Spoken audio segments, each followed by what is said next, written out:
So, Lorenzo, the thing that I want to talk about today is how does a brand a deal with the negative thought that a potential buyer might have? And let's talk about it in very specific terms. So, like in the world of product development, this is a very known concept of trade-offs. So if you're making a laptop and if you want to have the market leading battery life, your laptop is going to be heavier. That's just the reality of physics. And brands make different trade-offs. There are, HP might say we want an ultra portable, ultra laser thin laptop because we want the convenience of short meetings and short sessions. Someone else might say, we want all day battery life because our customers travel, our salespeople, they travel all, they don't have access to power ports. And there are 10,000 other trade-offs that brands make.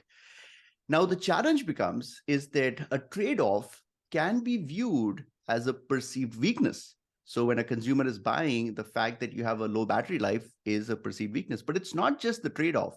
It could even be an inferior, it could even be something that's inferior. So it's not always something that's missing, but it could also be something that's inferior. For example, I might be selling a wedding ring, but the container that I'm using to house that ring might not be the most expensive ring holder. Okay. Now, I may have done that because I'm like, you know what? Yes, the packaging matters, but I want to like take every free cent that I have available into buying a better carrot ring for my customer. And that's a trade-off that you've made. And so it's technically an inferior feature, right? But you're sacrificing it for something else that's important. And similarly with shipping prices, there are lots of things with products where companies are making choices, and out of context, someone might look at that choice. And again, I go back to politics. I always think in terms of politics. When a politician has a policy, there's going to be people that hate that policy. And so the politician does a really kind of good job, if they're a good politician, to actually explain. When when John Kennedy wanted to invest in sending Americans to the moon, it was a very expensive project. And he had to sell the American people on it because it was like these federal dollars are being taken away from these other things that you love, and we're investing in this, and you have to build a story around why this makes sense. And if he hadn't said it, nobody, out of the entire American population, only like 4 people went to the moon. And so most of us, it doesn't affect us. But he needed to kind of get that consensus. So my point is, and by the way, I might be wrong about the 4 people that went to the moon, so please don't fact check me. My point is, not a lot of people went to the moon. So this is the topic that I want to kind of briefly discuss with you today. What are your thoughts on this idea of like dealing with bad news? I think there's 2 thoughts I have. The first one is this is a, kind of like a good opportunity to actually double down, triple down, 10x down on your value proposition of your product, right? So, there's a lot of like different angles that you can use to kind of like double down on that value prop and motivation and augmenting the features or the benefits that matter to the customers. But the other thing I think it's actually interesting is not be afraid of highlighting, and this is very tough. Like no brands do this because they're all scared, which okay, I totally understand it. But be 100% transparent upfront about who the product is for, who the product is not for, or the thing that might not great about the product. Because transparency also increases trust, right? You might not be the number one brand that does X, right? And highlighting that, it's like, oh my God, are these guys saying that little thing that they have within the product is not great? Oh my God, nobody does that. Everybody tries to like hide it or not talk about it. Well, these guys are actually being upfront about it because obviously they know that little thing is not so strong and so important in the decision-making process of the user. So automatically, when you're 100% transparent about something that is not good or a weakness that the product has, you increases the trust of the user, which we all know that is one of the highest friction points when somebody shops on a website. They don't trust the brand. They don't trust what the brand is saying, and they don't trust, that the brand can actually, give the results that the brand is promising it's giving to the user. I totally agree. And I want to kind of, bring home this point with some examples so that the listeners can kind of correlate it. So one of the experiments that I ran long time ago, actually, but the client didn't offer free shipping. And when I told the client about the studies that show that with free shipping, even if you increase the base price, like basically if the shipping price is $7, you increase the base price to $7 and give free shipping, that performs better. And the client said, no, I will not do it. That doesn't make any sense. And I said, why doesn't it make sense? He said, because I pay for shipping. I'm not going to not charge for shipping. It's only fair. So what we did was on the cart page, there was they had multiple shipping tiers. So the lowest price point was $5.99. But if you wanted overnight shipping or 2-day shipping, there were those options as well, and those cost a lot more.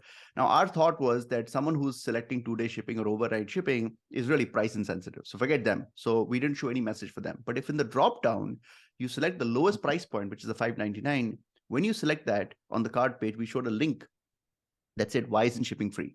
And the idea was that when we showed them the messaging, when they clicked on it, because the only people who are clicking on it are people like, yeah, why the hell isn't shipping free? We gave them that exact same explanation, where I literally took what the founder was telling me and I basically transcribed it in a short sales pitch. And we noticed a 17% improvement in cart completion rates for people that had the lowest shipping price compared to the control. So my point is that people are totally comfortable with dealing with bad news if they have context on why that's being done. So that's one example. Then I want to also share a classic advertising. I'm going to give another example. Before you share that, I'm going to Go give for it. another example that I just thought about that could be interesting. So I remember I have a screenshot. I will share it with people in the comments. But basically, I remember wine.com on the cart page, they have a call out next to the shipping price that says, why is shipping so expensive? Why is shipping so expensive, right? I love it. And clicking on it, then they have like a pop-up that this kind of like talks about why shipping is so expensive. I can't remember the angle. I have to double check, but I'll put it in the notes. But I thought it was very, very interesting type of thing, because again, the user is thinking about that and addressing then heads down, like tackling that anxiety, that objection is a great way to handle it. Yeah. Do you remember that wine example was a clickable call to action, or was it shown up on default? So I actually will find it right now. well, I can continue, because the point I want to make is that the great thing about I found it. So okay. I'm gonna read the you can just share your screen if you want. You want to share the screen? You can just read it. Just read it out. That's fine. I'm just gonna read it. Why shipping wine so expensive?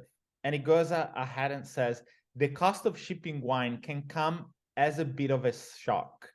After all, it's heavy, fragile, and sensitive to extreme temperatures. To help address this, wine.com has a free shipping program called Stewardship, blah, blah, blah. And then they kind of like, they're selling the subscription here to kind of like free shipping every month.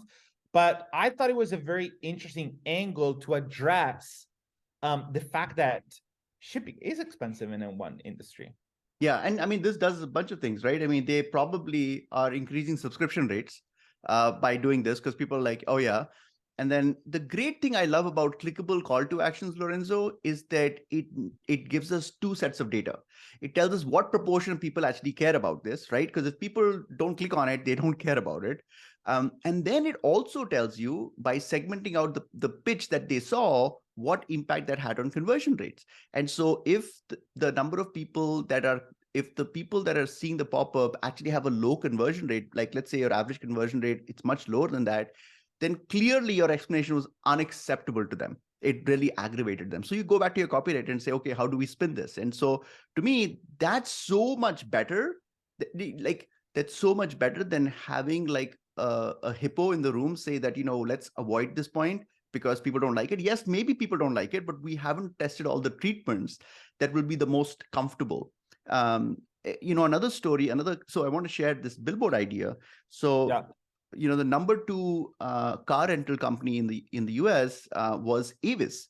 And so it's a negative, right? So when someone's renting a car, why would I go with number two? And so their billboard ad says, we're Avis, we're number two, we try harder. And they've just converted something that was a negative into some, and what's really interesting, again, one of the things I want to really emphasize, and this is something that is such an important theme for me, and this relates to this negative thing as well, is that we get stuck on features and benefits and whether we're using this casing material or whether we have this or that.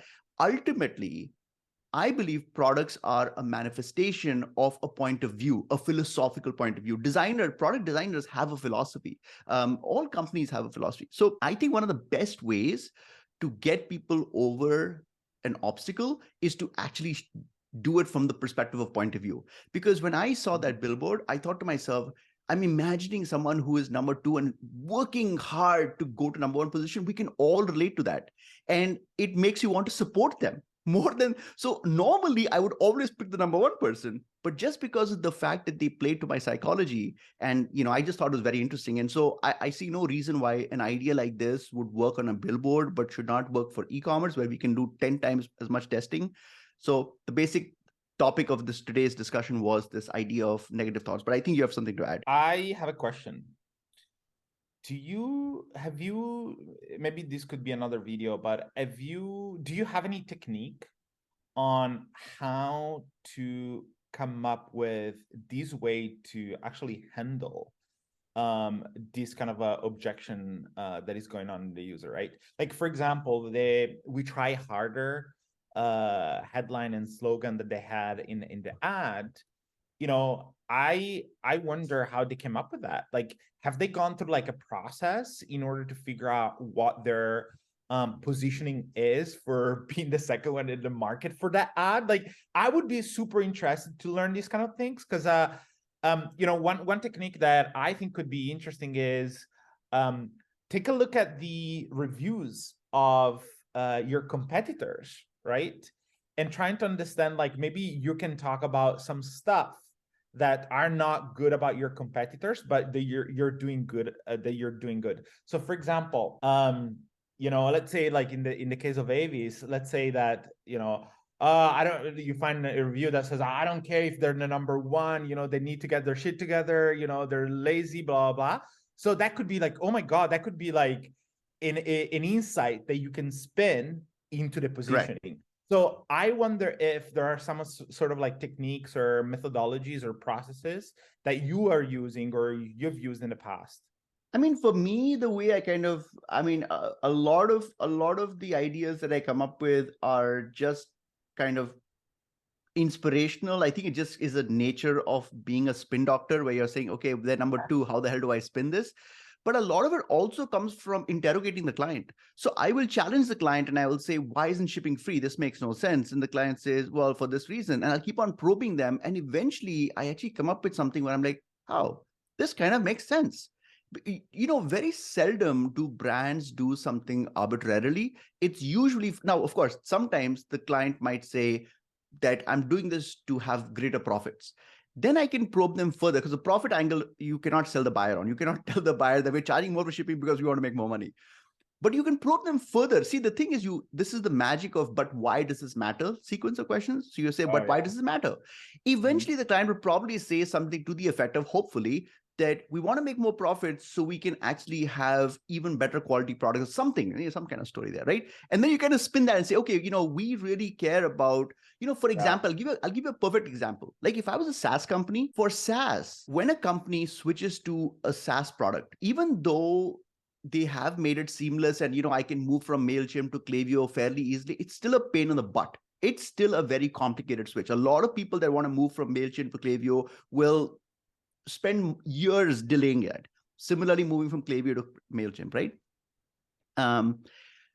And my point is that if I was a SaaS product and, let's say my fee was a high fee that's perceived negative, I would actually add a call to action that says, why is the fee so high? And I would actually have copy that says, we have debated this. We really thought about having like dirt cheap fees so we can get as many people as possible to sign up for our service. But then we realized that what happens to quality? What happens to future proofing our product? Do we want customers who sign up for our SaaS product to then have to, after 3 years, to go through the pain of switching to another product because we don't have the features they wanted? And we decide that even though it's inconvenient, and even though we may make some enemies, we think we need to blah, blah, blah, blah. And, so you can spin it this way, right? And it's not, this is the point I want to make here as well, is I'm not talking about spinning it, just making stuff up. Usually companies have that logic. Like you just have to interview them and probe deeper and deeper to understand what their kind of operating beliefs are and why they're doing what they're doing. And you'll usually find some interesting nuggets there. So yeah, that would be my approach. Yeah, I think overall, I'm not seeing a lot of e-commerce businesses coming up with these things. And tell me what you think about this. My hypothesis is that e-commerce businesses, on average, they don't tend to hire full-time copywriters. Usually copywriters are like external consultant. And I'm not sure why copywriters don't get hired internally by, like, to me, if like, I wonder, the average 100 million, maybe even lower, kind of like the average $50 million e-commerce, I don't think they have copywriters. Yeah. And I wonder why that is, because to me, it's like copywriter could, like, he or she is going to do everything, right? Like Facebook ads, Google ads, website. Like, so to me, it's like kind of crazy that a business that does, 7-8 figures, like kind of like a end of 7 figures or 8 figures don't have a copywriter in-house. So I think part of the reason my thinking is that because a lot of the growth in e-commerce so far has been advertising arbitrage, where you've been able to figure out, okay, if we place our ads on TikTok, we get this CPM and we're able to attract these many people, and then and we haven't worried too much about the conversion rates as much, because the game is like, how do we get 50,000 people to click on our ad? Because even if 4% of them convert, who cares, or 2% of them convert? I think that focus is going to start shifting when we become traditional. If you look at traditional retailers, their catalog business, they're completely driven by copywriters.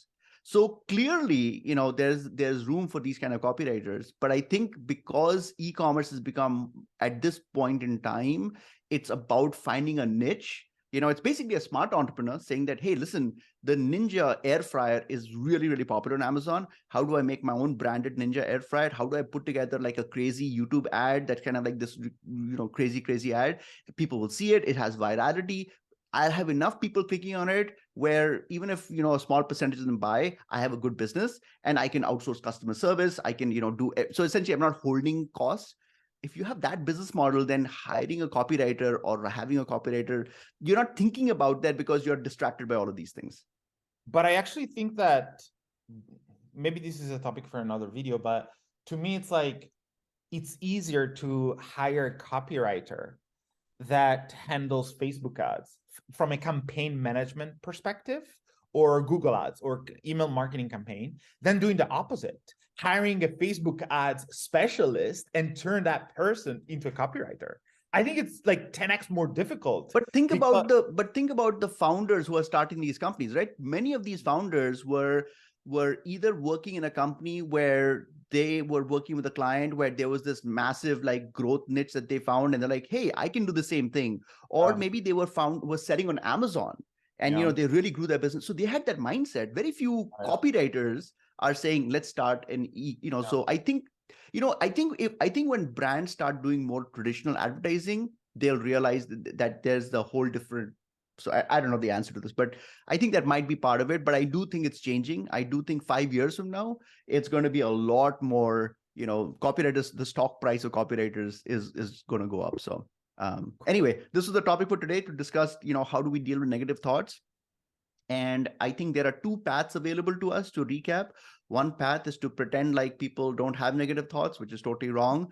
The other path is to know that they do and get in front of it and address it and let people cast a vote. It's okay if someone reads the fact that my shipping isn't free and says, you know what, that's unacceptable. Those people were not going to buy anyway. It's not like if I hadn't given them the explanation, they would be like, oh, I'm going to buy it, right? So might as well give them an explanation, have a fighting chance. And if they choose not to, that's totally fine. Cool.